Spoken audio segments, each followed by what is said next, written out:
Hi folks, I'm Mick from D's in Louisville, and today I'm going to show you how we use acrylic craft paints and some flow medium to do the very popular acrylic pour technique over some of our wood cutouts that we sell here in the store.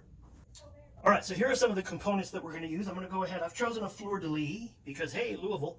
We're going to do a fleur-de-lis cutout. I've already gessoed it on one side because that's one of the things you want to do with an acrylic pour, is to make sure that you coat it with some sort of non-porous surface before you start doing the acrylic pour, so that the acrylic doesn't leach down into the wood. You want it to, of course, go up through the other layers of paint, which is what creates all of those cool cells that we're going to see in a little while.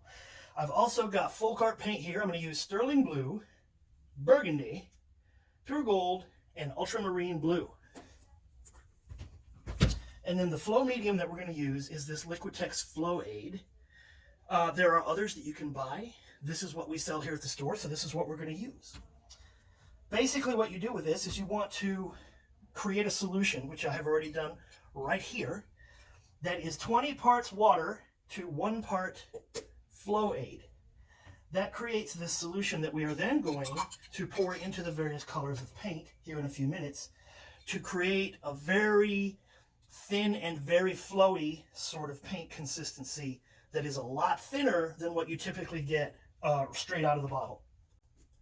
Okay, so I started by pouring about 1 ounce of craft paints into these little 9-ounce plastic cups.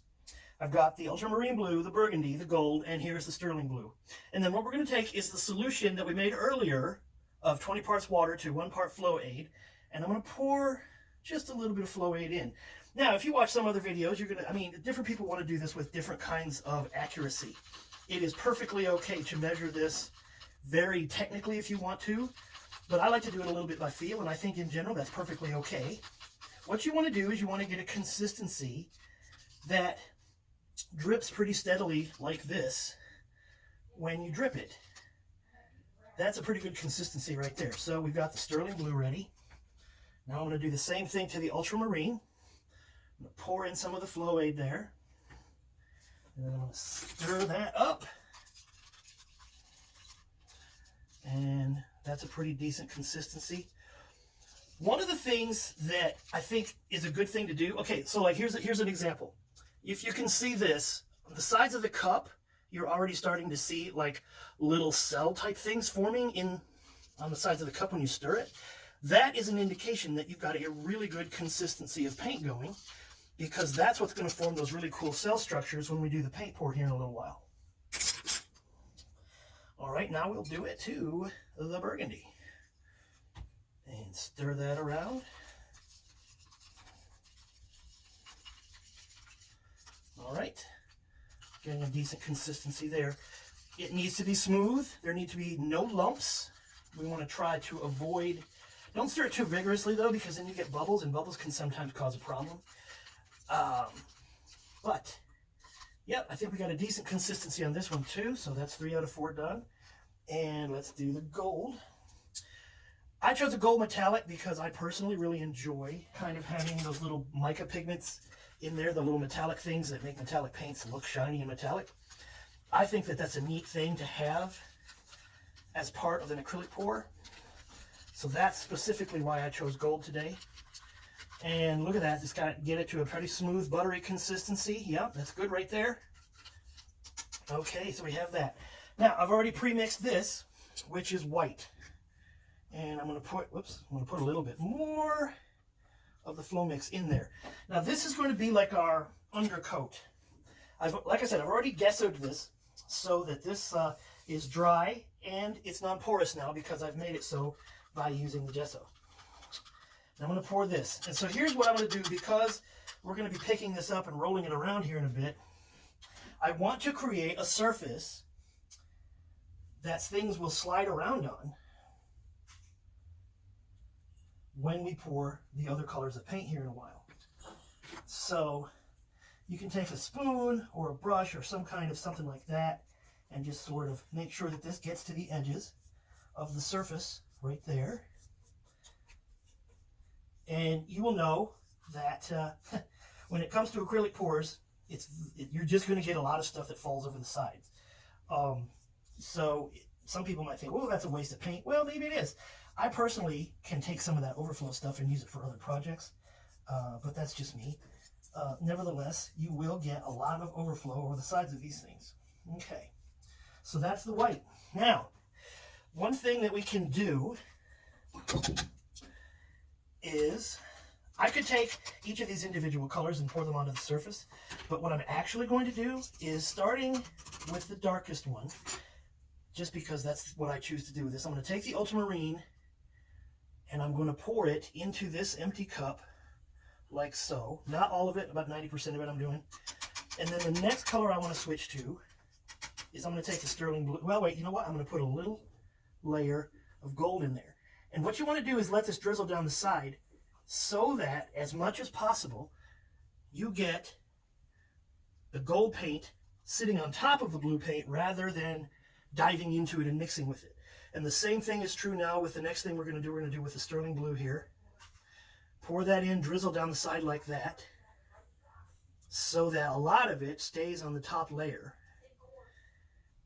And finally, we will do the same thing with the burgundy.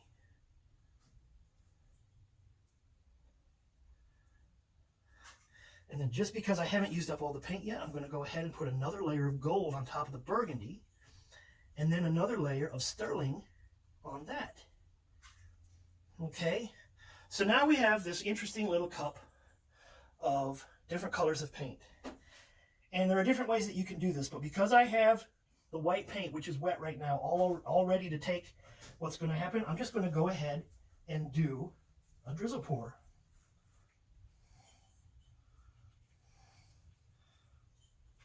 Oh my gosh, we're getting great cells. This is great. This is awesome. Okay. Probably want to wear rubber gloves for this. I personally don't necessarily need to because I like getting my hands messy. But okay, so what you do is you want to pick this up now and tilt. Tilt, tilt, tilt, so that the colored paint makes it to the edges. But when you're done tilting in one direction, you usually want to try to bring it back to center, because that allows you to get the mass of the paint that's in the center back to the center before you then try to curl it around to the outer edges. Oh my gosh. This color combination worked out even better than I thought it was going to. I'm really liking what I'm seeing right now. This is working out really well. Finally get to that little bottom part of the fleur-de-lis down there, and then draw it back over. And then I'm going to set it down like this on top of these two plastic cups. This is it. This is what you do. And so now it's really a matter of waiting for this to dry and waiting to see what cells come up. Now, there are different ways that you can do things here. You can take a craft heater or a culinary torch and heat certain parts of this a little bit, and that will create more rising effect, which will increase the number of cells. But the fact of the matter is, I really like the way this looks just as it is, and I'm going to let it be that way because I think that's pretty awesome. It will look slightly different when it dries tomorrow. Like, for example, notice something here that's interesting is you don't see any of the gold paint anywhere. But when this dries tomorrow, I guarantee you there will be bits of gold paint that have come up from the bottom, and the little metallic effect will come up through some of these cells, and it'll be pretty interesting. So that's basically how you do it, folks. Now you just have to wait, because this is a thick mess. You gotta wait for it to dry, and don't touch it.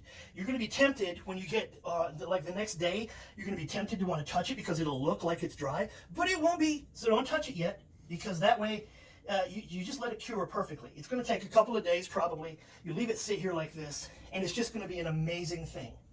I really like how this one turned out. We've got a couple of other samples of things that we have here.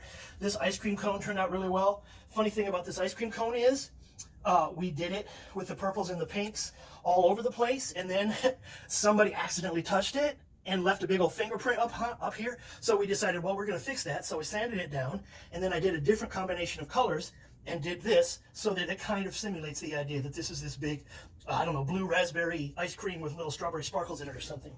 And then we did a state of Kentucky also, which is pretty cool. This, I think when Corinne did this, she kind of drizzled it back and forth, and it got that really interesting little variegated line thing, almost like a zebra pattern. So that was pretty cool. And in addition to that, we've got a couple of other things. We've got tons and tons of stuff. And so that's basically how you do it. We're going to let this dry. I will show pictures on our Facebook page and links on the YouTube when things are dry. We'll take some photographs, maybe even do a little mini video to show you how things look from different angles. And if that's how you do it. If you have any questions, let us know in the comments. Also, don't forget Dee's Louisville on Facebook, Dee's Louisville right here on YouTube, and Dee's Louisville also for Pinterest and Instagram. We are here to help you do it yourself when you want to. We're also here to do a whole bunch of stuff for you. So take care, and we'll see you soon. Bye.